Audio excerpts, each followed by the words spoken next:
Good morning, everyone. I'm just wanting to take this moment to have a cup of coffee with you. Let me have a sip.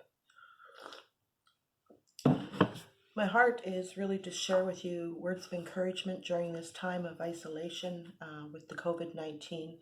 Our thoughts and our prayers go to everybody who's been affected by it, especially those who are sick and in isolation and loved ones who have passed away.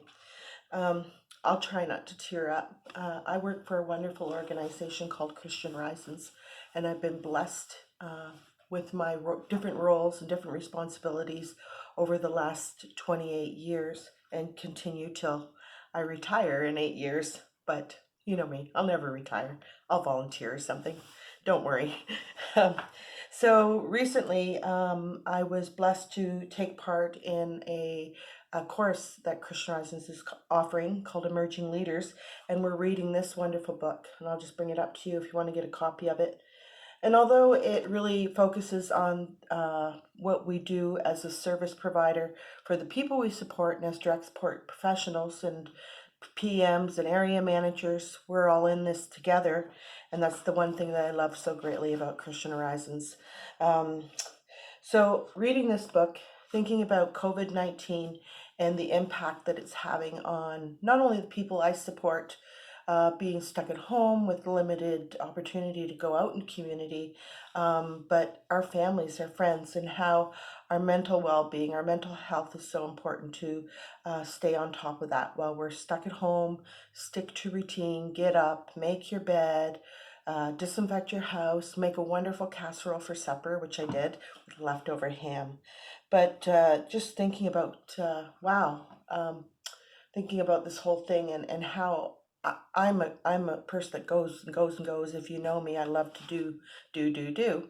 And God's just kind of reining me in and setting me back and helping me to rest at this time and just take this opportunity to really reflect on what I'm doing as a direct support professional, as a wife, as a mom, as a respite worker, as a grandmother, an aunt, a cousin to many of you that will be listening to this. So I just want to take this moment to read an excerpt from this book, if I said that right. And it's from Chapter 4, Building Community, Cara Malign. I think I'm saying it right. If I'm saying it wrong, I'm so sorry, Carla. But this book has truly blessed me, just not only for my work, but if you can understand this spiritually. It's really speaking to me. God is really using this book to speak to my heart. So I'm just going to read you from page 36, and the caption says, Community is everywhere.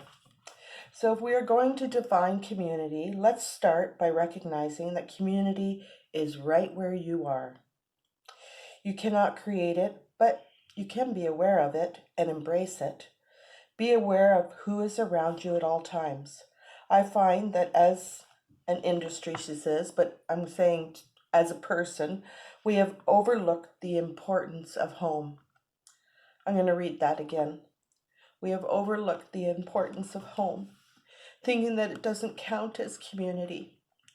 Many of us consider walking out the front door towards something as a community outing, but I challenge you to remember that the front door also opens to let people in. Not at this time, but you can let people in through social media, FaceTime, cards, letters. Wouldn't it be wonderful to receive a letter? I haven't received a letter from someone in years, and that would just bless my heart. So if you feel inspired, write me a letter. Who is coming over for a visit? Community is having meaningful relationships with the people and includes places that exist within and outside our homes. More specifically, when you support someone or yourself to go out to an event, but walk right by a friendly neighbor without stopping to chat, you're missing an opportunity. I know a lot of people right now are just going for walks and keeping their social distance, even times that by 2, but you can speak into people's lives at this time. You can be a hope beacon. You can be someone who delivers the word to them that will help them get through these unprecedented times. Slow down. Look for simple, small opportunities to build connection for the people you care about. I'll leave it right there. Please, please, you don't have to be a direct support professional to read this book. It's amazing. And I wasn't paid to do this. But I just want you to take the time within your own homes to think of ways that you can reach out to your kids, your coworkers, your friends. I had a lovely FaceTime yesterday with a coworker of mine, Susan White, and she's an amazing person. And it just lifted my heart. It lifted my spirit, and it just encouraged me that we will get through this. So, thanks for joining me for a coffee and a chat. I'm hoping to do more of these as I feel inspired and as I feel that I have something that may bless somebody or help somebody out.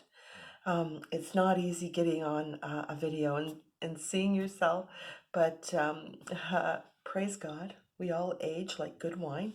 Um, but I love you guys. I'm thinking about everybody. I'm praying for everybody. Be encouraged. We will win this battle.